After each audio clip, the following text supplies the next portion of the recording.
Burası vahşi bir yaşamın parkı. 600 yıllık bir geçmişe sahip bu kabilenin erkekleri erişkin olduklarını ve evlenmeyi hak ettiklerini kanıtlamak için aslan avlamaları gerekiyor. Burası Afrika'nın en büyük vahşi yaşam parkı, Masai Mara.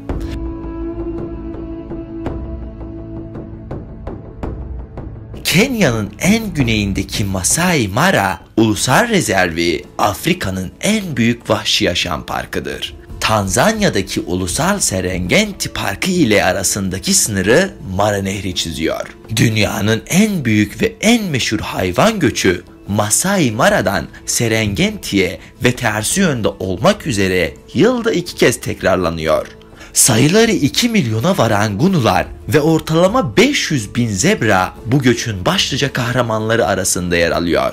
Temmuz'dan Kasım'a kadar süren ancak en yoğun dönemi Eylül-Ekim aylarında yaşanan dünyanın en güzel görüntülerini sunan bu göçe denk gelebilmek tüm doğa severlerin ve fotoğrafçıların hayali niteliğinde. 1510 kilometre kare büyüklüğündeki park, vahşi yaşamın en iyi izlenilebileceği ve büyük beşlinin yani aslan, leopar, fil, gergedan ve bufalonun en sık rastlanabileceği yer olarak da biliniyor. Park aynı zamanda 450'den fazla kuş türünü barındırıyor. Kenya'nın 42 kabilesinden en meşhuru olan Masai kabilesi 600 yıllık bir geçmişe sahip. Nüfus yoğunluğu olarak 20. sırada olmasına rağmen ünü sınırları aşmış durumda. Toplam nüfusunun 900 bin olduğu tahmin edilen bu kabileleri görmek için her yıl milyonlarca turist Kenya'yı ziyaret ediyor. İnce, uzun boylu Masailer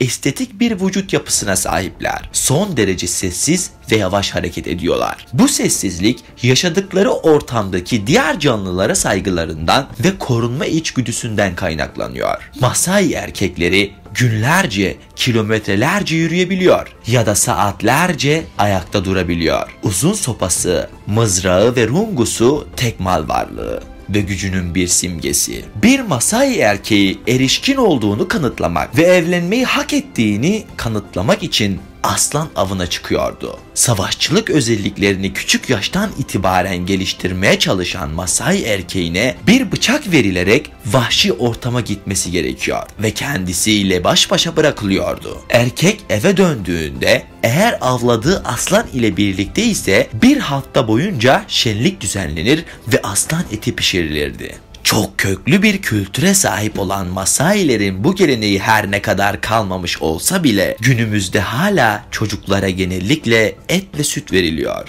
Masailerin 5-10 evden oluşan gruplarla yaşadığı yere Manyata, içindeki evlere de An deniliyor. 6-7 metrekarelik bu evlerde bir ebeveyn odası ve mutfağın da içinde olduğu bir hol var. Evler bir avlunun etrafına yapılıyor. Akasya dalları, çalılar, güneşte kurutulmuş sığır dışkısı ve idrarı kullanılarak ev yapılıyor. Evi yapma görevi kabilenin kadınlarına ait. Evlerin kapıları burada çok küçük. Gece yırtıcı hayvan girmesin diye olduğu söyleniliyor. Her gece kabilenin bir erkeği yırtıcı hayvanlara karşı nöbet tutuyor. Renkli boncuklarla yapılan takılar Masai halkının adeta bir simgesi durumunda. Aslında bu takılar rastgele takılmıyor. Kadınların bekar ya da evli olduğu taktığı takılardan anlaşılıyor. Ayaklara taktıkları metal halkalardan çıkan sesler ise ormanda yürürken yerlerini belli etmelerine yarıyor. Günümüzde artık avcılık yapmıyorlar. Sadece kendilerini koruma amacıyla hayvanları öldürüyorlar. Doğuştan savaşçı ruhları bulunuyor. Ancak bunu sadece kendilerini korumak için kullanıyorlar. Birbirine ya da doğadaki herhangi bir canlıya zarar vermiyorlar.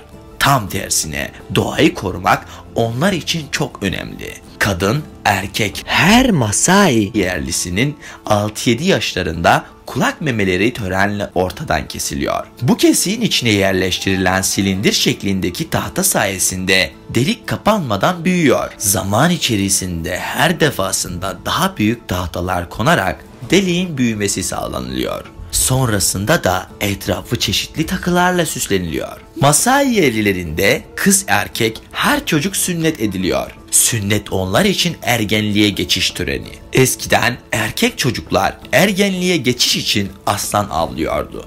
Ancak nesilleri tükenme tehdidi altında olduğundan bu gelenek herhangi bir büyükbaş hayvan olarak da değiştirilmiş durumda. Kız çocukları ev işlerinde annesine yardım ederken erkek çocukları kabilenin hayvanlarından sorumlu. Kadın ve erkekler arasında da görev dağılımı bulunuyor. Kadınlar ev işleri ve çocukların yetiştirilmesinden sorumlu. Erkekler ise hayvanlara bakmakla görevli. Elektrik ve suyun olmadığı köylerde uzaktan su taşıma görevi de kadına ait. Erkeklerin 6 eşi olabiliyor. Ancak maddi açıdan bu kolay değil. Erkek her eş için kızın ailesine 10 büyükbaş hayvan vermek zorunda. Kız çocuk sahibi olan aileler bu açıdan şanslılar. Ancak son yıllarda kuraklık yüzünden hayvanların ölmesi ya da göç etmesi sonucu kabileler oldukça hayvan kaybetmiş durumda. Burada her şey yolunda. Masai halkı stresten uzak yaşıyor ya da stresi tanımıyor. Her şey Hakuna Matata, yani sorun yok. Her sabah kalktıklarında ve akşam yatarken şükrediyorlar. Çünkü bir gün daha yaşadıkları için minnettarlar. Daha 4 yaşındayken hepsi İngilizce konuşmayı öğreniyor. Ancak kendi dilleri Swahili. Köylere giriş ücretli. Yarı göçebe ve savaşçı olan Masailer vücutlarına kırmızı ve mor renkli Ekoseli Suka adı verilen kumaşı sarıyorlar. Masailerin hemen hepsinin ayağında eski araba lastiğinden yapılmış sandaletler ve erkeklerin ellerinde güvenlik için kullandıkları asavari sopaları bulunuyor. Bu sopalar aynı zamanda güçlerinin birer simgesi. Muzunguların, yani beyaz adamların geldiğini görünce özellikle kadınlar renk renk takılarını gözler önüne seriyor. Amaç birkaç parçayı satabilmek. Kadınlar ve erkekler sıra sıra dizilip şarkı ve dans gösterisi yapıyorlar. Köy halkının diğer bir meşhur gösterisi ise ateş yakma.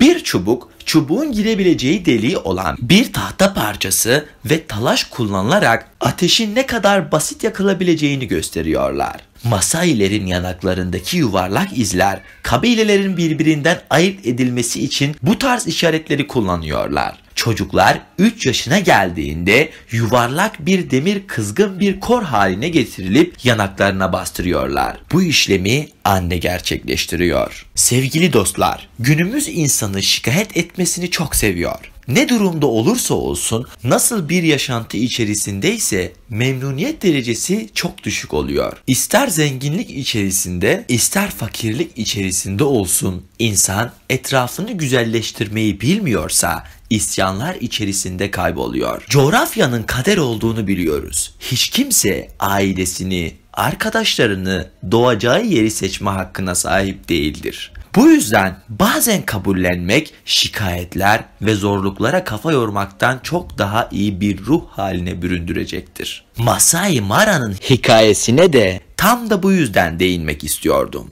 Baktığımız zaman çok eski bir yaşantıya sahip kabile halinde yaşantıların olduğunu görüyoruz. Hem de 21. yüzyılda elektrik ve suyun olmadığı köyler dahi bulunuyor. Ancak insanlar Hakuna Matata demekten gurur duyuyor. Yani bir sorun yok, her şey yolunda. Bu cümlenin bile aslında insanların memnuniyet seviyelerinin ellerinde olduğunu gözler önüne seriyor. Değerli dinleyicilerim, eğer biz yaşantımızı bu insanlarla kıyaslarsak çok daha iyi bir konumda olduğumuz gerçeğiyle karşı karşıya kalacağımıza inanıyorum. Peki ama onlardan çok daha iyi bir yaşantı yaşadığımız halde onlar neden bu kadar mutlu? Öyleyse şunu unutmayalım. Mutlu olmak maddiyat veya yaşantının seyri ile değil, içerisinde bulunduğumuz durumu kabullenmek ile oluşuyor. Unutmayalım. Kabullenmek memnuniyet derecemizi arttıracaktır ve refah seviyemiz daha iyi olacağından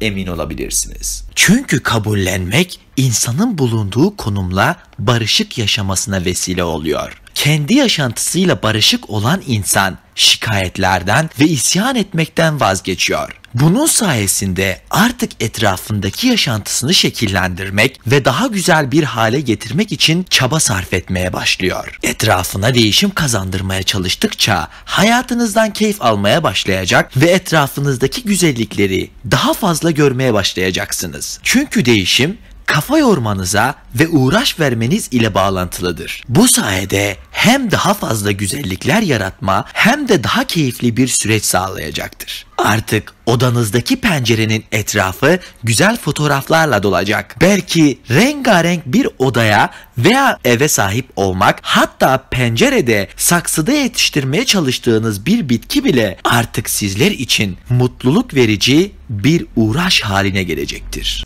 Daha fazla içeriğe ulaşabilmek için kanalıma abone olabilir, video isteklerinizi iletmek isterseniz Instagram hesabımdan bana ulaşabilirsiniz.